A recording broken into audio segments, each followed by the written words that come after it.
I'm Scott Casey. I was a platoon commander's driver in 5 Platoon, November Company 3 RCR, attached to the Vandu Battle Group for Operation Harmony, Roto Zero of the UNPRO mission in the former Yugoslavia. And you wanted to talk about a particular incident in Sarajevo. What happened? I was tasked out with anti-armor platoon for a number of times.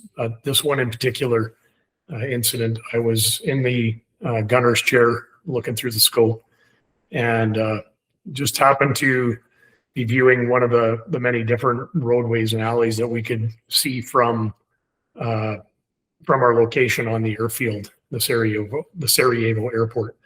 And as I was scanning through my tow site, I noticed that there was a woman and 2 small children. They were carrying water jugs, and they were just literally walking down the street trying to get water to their home or wherever they were living at the time. So it was just a normal, as could be under that situation, of warfare, where these people were trying to get water to their residence. And so I just casually carried on looking at other streets, and I came back just to check on where they were, and they progressed down the street a bit. And then all of a sudden I noticed that the mother was shot. She fell face first on the ground, and the little boy was quite a ways ahead of them. And the daughter immediately went to the mother's aid, and she was subsequently shot. And I was beside myself, and it's a bit emotional still today, even 35 plus years later. I was screaming at the top of my lungs inside the turret of the tow under armor vehicle I was in, and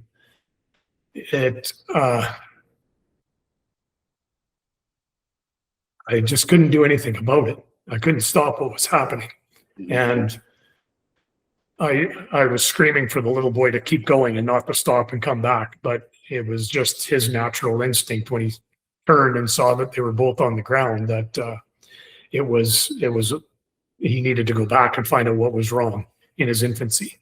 And it was, I couldn't look away because I was scanning between them and the buildings that were near them, trying to find where the shooter was, because I had a disposal of a secondary armament of a 7.62 machine gun and a 147 millimeter rocket that I was prepared to launch into the building to stop this from happening. But unfortunately, I couldn't find him. And as the boy got back, he too was shot. So I witnessed, 3 civilians being butchered, by some lone gunman in his hide location, wherever he was, and I couldn't do anything about it. And I've carried that weight for a long time, and I still carry it today, even though I know, I can rationalize it. I did everything I could, but I just it's something that I've carried my entire life, is witnessing that. I recall getting out of the TUA and just walking across the airfield. I didn't care if I got shot by sniper fire. I was so beside myself that this had happened and that I couldn't do anything about it. And I walked back. It was the end of my shift. I got a tap on the leg when I got out, and I just, it was really painful. And so that's one really severe incident of, things that we had to deal with in the former Yugoslavia on a day-to-day basis, especially during the siege of Sarajevo. And there's a second incident that you wanted to talk about as well. I think when you first got there, what happened then? Yeah, well, I was in the advance party, so we had already been on the ground for about 3 weeks, and the main body showed up right at the beginning of April. And that night, while we were all getting set up, they'd come down, and we were setting up modular tents and getting everything organized, and all the tracks had been backed in side by side with only inches to spare between each, much like we would if we were in training in Germany. All the hatches were locked, and everything was tied down essentially. And it was to be a huge learning lesson for everybody in the battle group, predominantly for November Company though, because this incident happened to us. And so everyone was setting up the bivouac site for the night and what would be an extended period. We didn't know how long. So we were trying to make ourselves comfortable. And as I was standing near the doorway of the modular tent that we were in, I could hear incoming rounds, mortar fire.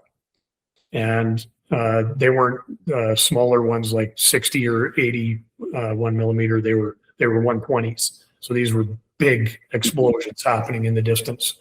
And as time was proceeding, seconds, minutes, there was the increase, and the sound was getting closer.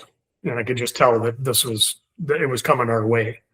And I just happened to flip open the tent flap, and I looked outside, and two of our guys, they were signalers. They were running signal wire from what was our initial headquarters in the community hall down to where we were in the schoolyard.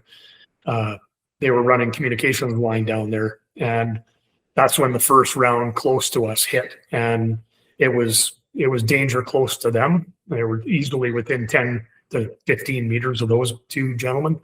And it blew them, off their feet and tumbling across the ground.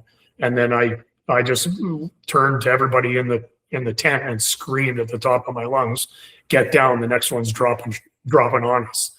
And that's when the next round blew right in front of the tent, about anywhere from 8 to 10 meters away from me. It blew me backwards through the tent flap and probably 15 feet backwards, and I ended up landing on a cot. And as I trying to get my bearings and everything, I recall reaching for my rifle, which was on the ground, and I put my hand on it. And as I did, one of the guys stepped on it, stepped on my hand. And, so I was already disoriented and bleeding from the ears and nose, and shrapnel in my leg, and just the whole confusion of the whole scenario. And then to have my hand stepped on top of that, I just recall that piercing moment as just a bit of, it was humor, as funny as it may or may not sound. It was bizarre, to say the least. And then everybody scrambled to get out of the tents and grab all their gear and get to the vehicles. And so we all made our way out. And that's when it dawned on everybody that the tracks had been all locked, and they were frantically trying to get the keys, and some of the keys were still in the tents, and it was utter mayhem to try and get out of there. So it was a very valid learning point right off the bat that we were no longer in training, and this was real-time warfare. So I don't know what the exact count was, but I recall coming back, and the shells had been air bursting because they were hitting the trees. And so our tents looked like spaghetti strainers. They were just absolutely riddled with holes, and a lot of the cots and sleeping bags and other kit all had, shrapnel, as well as like big toothpicks rammed right through them from the trees that were exploding. So it was definitely a hair-raising night. And that was our baptism of fire for everybody that was to spend the next 7 months in the former Yugoslavia. It sounds like quite the wake-up call. How did that affect? What was the immediate effect in terms of some of your drills and the way that you did things? You mentioned that the vehicle's not being locked in the future. Anything else change? Well, the state of readiness was definitely there. We didn't. We took shifts setting things up from that point. We had proper sentries and listening posts and that kind of stuff set up. All of our drills from that moment, from getting to the vehicles and then into our all-around defensive across the railway tracks, which is about a kilometer from where the impact, like the kill zone was, we set up an all-around defense. And one thing I should note is this all happened right at dusk. So when the shells started coming down, it was already dark.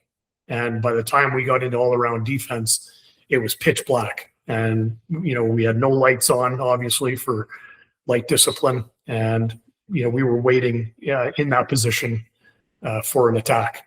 So everybody did exactly what we'd been trained to do. Everything that we'd spent, the previous few years in Germany learning about, dealing with Soviet tactics and all of that. So everything came down to we did exactly what we were supposed to do. All of the soldiers in November Company were very professional soldiers. So I'm proud to have been a part of that action with them. Were you ever able to confirm who fired on you? Well, we have suspicion that it was the Croatian forces, but we couldn't actually nail it down exactly who it was. So there was nobody in the direction where the rounds came from, but Croatian forces. So we don't know for sure, though. Is there anything else that you want to say about either one of those two incidents, Scott? If I was to add anything to it, I would just say that they were both life altering and things that we didn't talk about for a long time till it was even remotely okay to talk about it. So,